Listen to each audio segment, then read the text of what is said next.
Very good morning friends Gupta ji की पाठशाला YouTube channel में आप सभी का स्वागत है। फ्रेंड्स आज है 16 मार्च 2025 के बनने वाले सभी करंट अफेयर्स की हम यहाँ चर्चा करेंगे। लेकिन उससे पहले 15 मार्च 2025 के करंट अफेयर्स का क्विक रिवीजन करते हैं फ्रेंड्स। चलिए पहला क्वेश्चन हम लोग देखते हैं।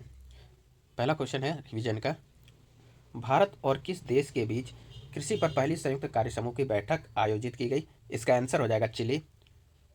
नेक्स्ट क्वेश्चन है फ्रेंड्स, दिल्ली का आईजीआई यानी कि इंदिरा गांधी इंटरनेशनल एयरपोर्ट कौन सी बार एशिया का सर्वश्रेष्ठ एयरपोर्ट चुना गया है? आंसर हो जाएगा 7वीं बार यानी 7th टाइम्स। अगला क्वेश्चन है फ्रेंड्स, फार्मा मेडटेक क्षेत्र में अनुसंधान और नवाचार यानी PRIP योजना को बढ़ावा देने के लिए किस शहर में उद्योग संवाद का आयोजन किया गया है? तो इसका आंसर हो जाएगा मुंबई। अगला क्वेश्चन है फ्रेंड्स, अमित शाह जी ने गुजरात के किस शहर में 146 करोड़ रुपए की लागत वाले विभिन्न विकास कार्यों का लोकार्पण व शिलान्यास किया है? इसका आंसर हो जाएगा अहमदाबाद। अगला क्वेश्चन है फ्रेंड्स, भारत की पहली खनिज खोज लाइसेंस नीलामी और AI संचालित अन्वेषण हैकाथन किस शहर में आयोजित हुई है? यानी India first mineral exploration licence auction and AI powered exploration hackathon to place in which city? Answer हो जाएगा गोवा। नेक्स्ट क्वेश्चन है फ्रेंड्स, अमेरिका, फ्रांस और यूके को पीछे छोड़कर कौन सा देश दुबई में प्रत्यक्ष विदेशी निवेश का अग्रणी स्रोत बन गया है? Which country has become the leading source of foreign direct investment in Dubai, living behind the US, France and UK? इसका आंसर हो जाएगा भारत, इट मीन्स इंडिया। अगला क्वेश्चन है फ्रेंड्स, किस बैंक ने कमल वली को सुरक्षा संचालन केंद्र का प्रमुख नियुक्त किया है? इसका आंसर हो जाएगा फ्रेंड्स ICICI बैंक। अगला क्वेश्चन है फ्रेंड्स, पाकिस्तान के बलूचिस्तान में बलूच लिबरेशन आर्मी यानी BLA ने 11 मार्च 2025 को क्वेटा से पेशावर जारी जाफर एक्सप्रेस को हाईजैक करने संबंधित ऑपरेशन का नाम BLA ने क्या रखा था? तो इसका आंसर हो जाएगा फ्रेंड्स ऑपरेशन मस्काफ। और इसमें लगभग अभी जो सूचना प्राप्त हुई है उसके अनुसार 214 व्यक्तियों को मौत के घाट उतार दिया गया। ठीक है, ध्यान रखिएगा। चलिए अगला क्वेश्चन है फ्रेंड्स, एयरटेल के बाद किस भारतीय दूरसंचार कंपनी ने भारत में अपने ग्राहकों को स्टारलिंक की ब्रॉडबैंड इंटरनेट सेवाएं प्रदान करने के लिए अमेरिकी उद्योगपति एलन मस्क की कंपनी स्पेस एक्स के साथ साझेदारी की है? तो इसका आंसर हो जाएगा फ्रेंड्स जियो। एयरटेल के बाद किसने किया? जियो ने यह साझेदारी की है, ठीक है, स्टारलिंक के साथ। चलिए अगला क्वेश्चन देखते हैं फ्रेंड्स, अमेरिकी राष्ट्रपति डोनाल्ड ट्रंप ने 12 मार्च 2025 को भारत सहित सभी देशों में आयात होने वाले धातुओं पर कितने प्रतिशत टैरिफ लगा दिया है? इसका आंसर हो जाएगा 25%। अगला क्वेश्चन है फ्रेंड्स, विषय के आधार पर QS वर्ल्ड यूनिवर्सिटी रैंकिंग 2025 के अनुसार दुनिया के शीर्ष 50 में कितने भारतीय विश्वविद्यालय शामिल हैं? तो 9। अगला क्वेश्चन है फ्रेंड्स, फ्रेडरिक मर्ज किस देश के नए चांसलर बने हैं? आंसर हो जाएगा जर्मनी। नेक्स्ट क्वेश्चन है friends, IPL team Kolkata night Riders ने हाल ही में किसे अपना कप्तान नियुक्त किया है? आंसर हो जाएगा अजिंक्य रहाणे। और दिल्ली डेयर डेविल्स ने अक्षर पटेल को अपना कप्तान नियुक्त किया फ्रेंड्स। चलिए, अटुक्कल पोंगल का आयोजन कहाँ किया जाएगा? आंसर हो जाएगा केरल। केरल के तिरुवनंतपुरम में इसका मुख्य रूप से आयोजन किया जाता है। ठीक है, अगला क्वेश्चन है, पूर्वी भारत का पहला न्यूक्लियर पावर प्लांट किस राज्य में स्थापित करने की योजना को गति मिल रही है? आंसर हो जाएगा फ्रेंड्स बिहार। बिहार में कहाँ? नवादा। नवादा में भी कहाँ पर? तो रजौली में। ध्यान रखिएगा फ्रेंड्स। किस राज्य में स्थित कांगेर घाटी राष्ट्रीय उद्यान को यूनेस्को की अस्थायी सूची में शामिल किया गया? इसका आंसर हो जाएगा फ्रेंड्स छत्तीसगढ़। तो छत्तीसगढ़ में यह कहाँ पर स्थित है कांगेर घाटी राष्ट्रीय उद्यान? यह बस्तर जिले में स्थित है। चलिए फ्रेंड्स, अब हम लोग आज के करंट अफेयर्स की चर्चा करते हैं। ठीक है, पहला क्वेश्चन है, जल स्थिरता सम्मेलन 2025 किस शहर में आयोजित किया गया है? Water sustainability summit 2025 was held in which city? इसका आंसर हो जाएगा फ्रेंड्स B, नई दिल्ली। ठीक है ना, यानी न्यू दिल्ली। अगला इसका डिटेल्स देखते हैं, जल शक्ति मंत्रालय ने राष्ट्रीय जल मिशन यानी NWM के अंतर्गत जल उपयोग दक्षता ब्यूरो यानी BWUE ने ऊर्जा एवं संसाधन संस्थान टेरी के सहयोग से जल स्थिरता सम्मेलन 2025 का आयोजन किया।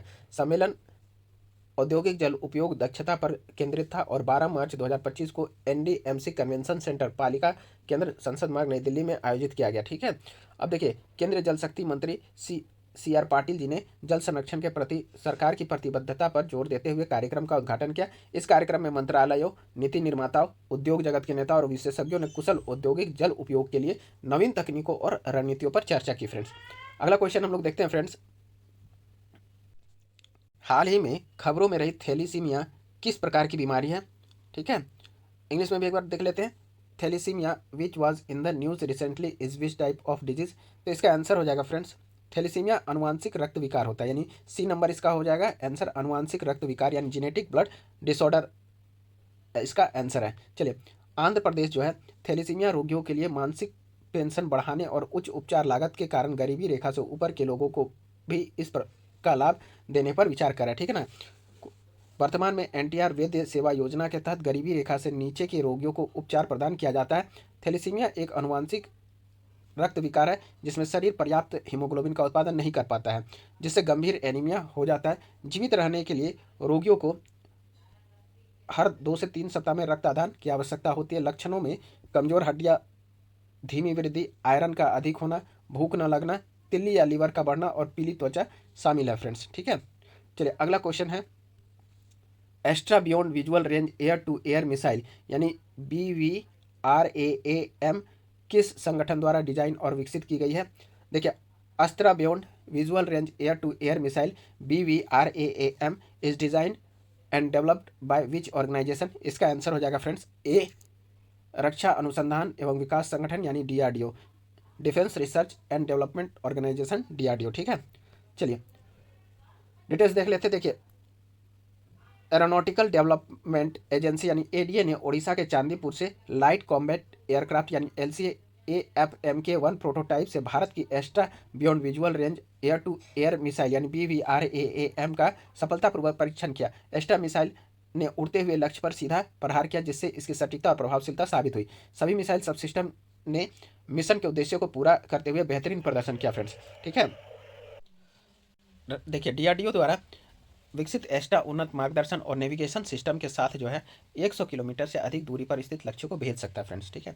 भारतीय वायुसेना यानी इंडियन एयरफोर्स में पहले ही इसे शामिल किया जा चुका है। यह भारत की वायु रक्षा को मजबूत करता है। यह परीक्षण भारत को LCA-AFMK-1A वेरिएंट को शामिल करने और स्वदेशी रक्षा प्रणाली को मजबूत करने के करीब लाता है, ठीक है। अगला क्वेश्चन है फ्रेंड्स, हाल ही में किस संगठन ने करुणा और प्राथमिक स्वास्थ्य देखभाल शीर्षक से रिपोर्ट जारी की। इंग्लिश देख लीजिए, which organisation recently release a report title compassion and primary health care. तो इसका आंसर हो जाएगा फ्रेंड्स WHO होना चाहिए, B नंबर इसका आंसर हो जाएगा। विश्व स्वास्थ्य संगठन यानी WHO, वर्ल्ड हेल्थ ऑर्गेनाइजेशन। चलिए, तो यानी विश्व स्वास्थ्य संगठन ने करुणा और प्राथमिक स्वास्थ्य देखभाल शीर्षक से एक रिपोर्ट जारी की। रिपोर्ट में करुणा को स्वास्थ्य सेवा को बदलने में एक महत्वपूर्ण कारक के रूप में उजागर किया गया है। करुणा रोगी की रिकवरी दर, मानसिक स्वास्थ्य और डॉक्टर रोगी संबंधों को बेहतर बनाती है, जबकि स्वास्थ्य सेवा कर्मियों के बीच बर्न आउट को कम करती है। शोध से पता चलता है कि करुणा में देखभाल से रिकवरी तेजी से होती है और अस्पताल में रहने की अवधि कम हो जाती है। जॉन हॉपकिंसन अस्पताल के एक अध्ययन में पाया गया है कि 40 सेकेंड की करुणा में बातचीत रोगी की चिंता को कम करने और रिकवरी में तेजी लाने में मदद करती है, खासकर कैंसर रोगियों में। स्वास्थ्य सेवा प्रदाताओं के लिए करुणा में देखभाल तनाव को कम करती है और नौकरी की संतुष्टि और रोगी संबंधों को बढ़ाती है। चलिए, अगला क्वेश्चन है फ्रेंड्स, किस मंत्रालय ने PM युवा योजना का तीसरा संस्करण लॉन्च किया है। Which ministry has launched the third version of the PM युवा स्कीम। इसका आंसर हो जाएगा फ्रेंड्स C, शिक्षा मंत्रालय, ठीक है। C, शिक्षा मंत्रालय यानी मिनिस्ट्री ऑफ एजुकेशन होगा।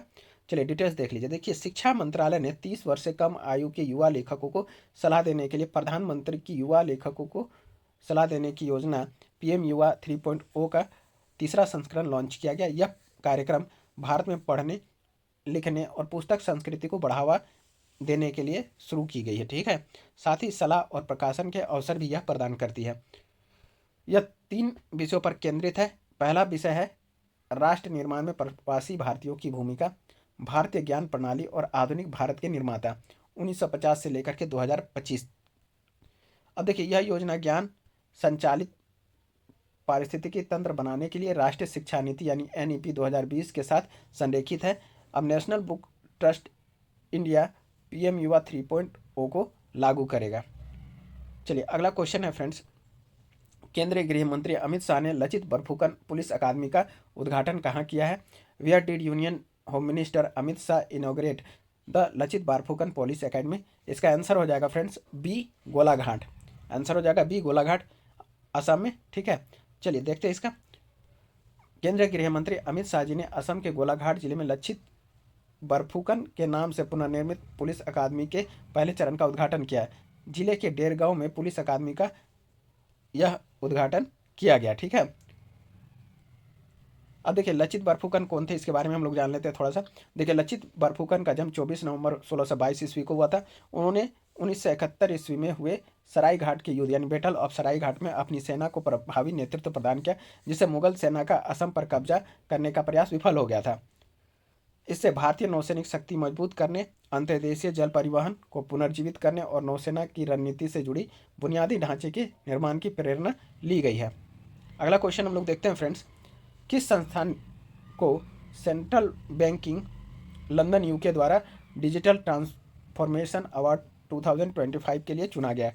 विच institution has been selected for the digital transformation award 2025 by central banking London UK? इसका आंसर हो जाएगा फ्रेंड्स बी, आरबीआई। इसका आंसर होगा बी, भारतीय रिजर्व बैंक या रिजर्व बैंक ऑफ इंडिया। चलिए डिटेल्स देख लेते हैं। देखिए भारतीय रिजर्व बैंक को सेंट्रल बैंकिंग लंदन द्वारा डिजिटल ट्रांसफॉर्मेशन अवार्ड 2025 से सम्मानित किया गया। आरबीआई को प्रवाह और सारथी डिजिटल पहल के लिए चुना गया है। इंपॉर्टेंट है फ्रेंड्स। देखिए कनाडा के प्रधानमंत्री के रूप में किसने शपथ ली? Who was sworn in the prime minister of Canada? Answer हो जाएगा b, Mark Carney. Mark Carney Canada के प्रधानमंत्री के रूप में शपथ लिया है। देखिए हाल ही में कनाडा के नए प्रधानमंत्री के रूप में mark Carney. Friends 9 number question देखते हैं, विश्व उपभोक्ता अधिकार कब मनाया गया है? यानी when was world consumer right day celebrated? Answer हो जाएगा 15 मार्च यानी 15 मार्च, बी नंबर इसका आंसर 15 मार्च होगा। ठीक है, चलिए डिटेल्स देख लेते हैं। हाल ही में 15 मार्च 2025 को पूरे विश्व में विश्व उपभोक्ता अधिकार दिवस मनाया गया। इसका थीम था friends a just transition to sustainable lifestyles. Hindi में होगा स्थायी जीवन शैली के लिए एक उचित परिवर्तन। ठीक है, देखिए विश्व उपभोक्ता अधिकार दिवस हर साल 15 मार्च को मनाया जाता है।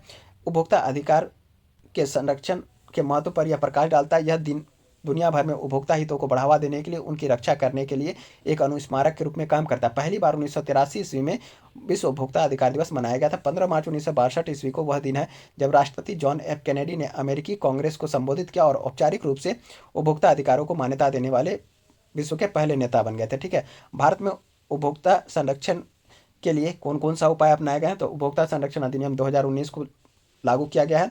ई दाखिला NCS 2.0 और ई कॉमर्स विनियमन शामिल है, जो भारत में डिजिटल पारदर्शिता, शिकायत का तेजी से निवारण और मजबूत उपभोक्ता अधिकार को सुनिश्चित करता है फ्रेंड्स। ठीक है,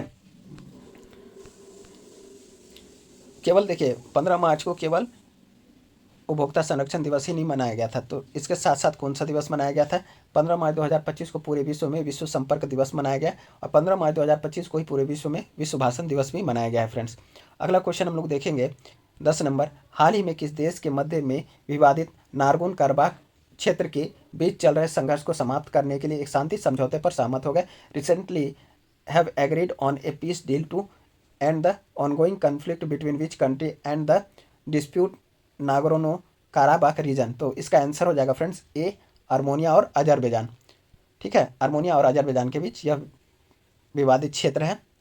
चलिए, आर्मेनिया और अजरबैजान विवादित नागोर्नो कराबाख क्षेत्र के बीच लगभग 4 दशक से चल रहे संघर्ष को समाप्त करने के लिए एक शांति समझौते पर सहमत हो गए हैं। ठीक है, नागोर्नो कराबाख एक ऐसा क्षेत्र है जिसे अंतर्राष्ट्रीय स्तर पर अजरबैजान का हिस्सा माना जाता है।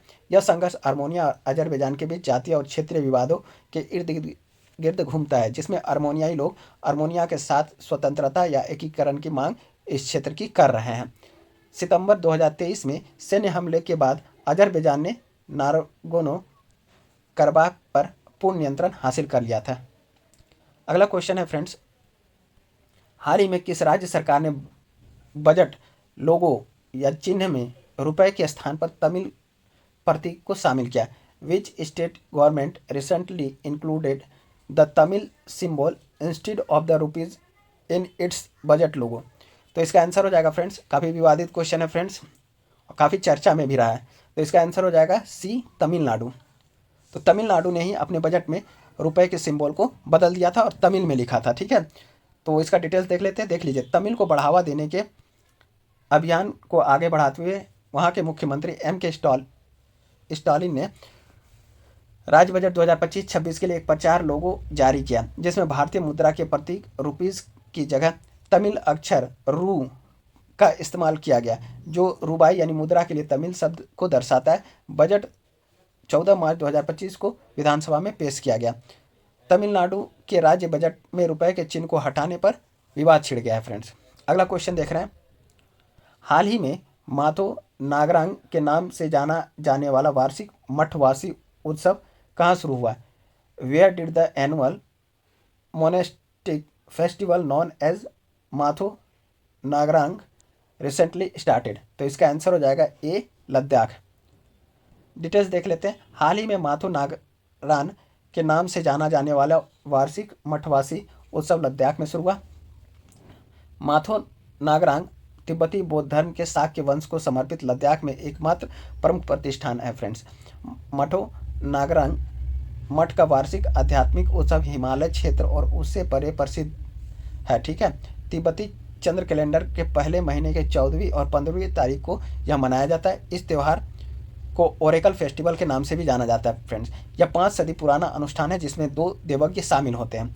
अगला क्वेश्चन हम लोग देखते हैं फ्रेंड्स, काफ़ी इंपॉर्टेंट है। हाल ही में कौन सा राज्य पीएम सूर्यघर योजना स्थापित करने में शीर्ष पर रहा है?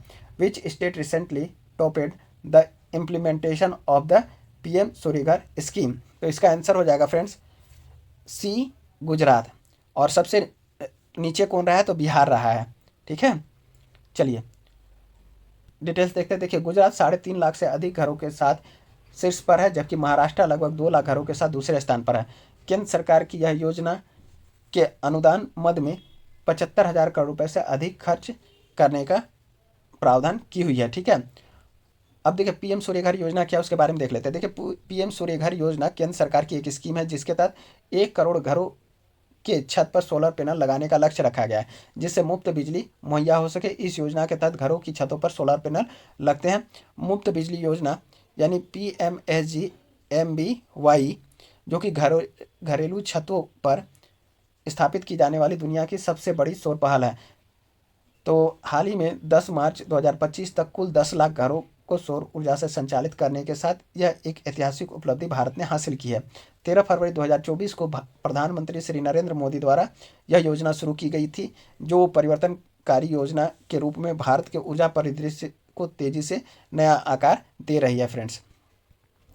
बिहार के अलावा छत्तीसगढ़, हिमाचल प्रदेश, झारखंड एवं ओडिशा भी इस योजना में पिछड़े हुए राज्य हैं, ध्यान रखिएगा फ्रेंड्स। चलिए फ्रेंड्स, आज का जो है करंट अफेयर्स का सेशन यहीं समाप्त होता है। फिर कल हम नए सेशन के साथ आप लोगों के समक्ष प्रस्तुत होंगे। आप लोग फ्रेंड्स गुप्ता जी की पाठशाला यूट्यूब चैनल को लाइक, सब्सक्राइब, शेयर और कमेंट करें फ्रेंड्स। धन्यवाद।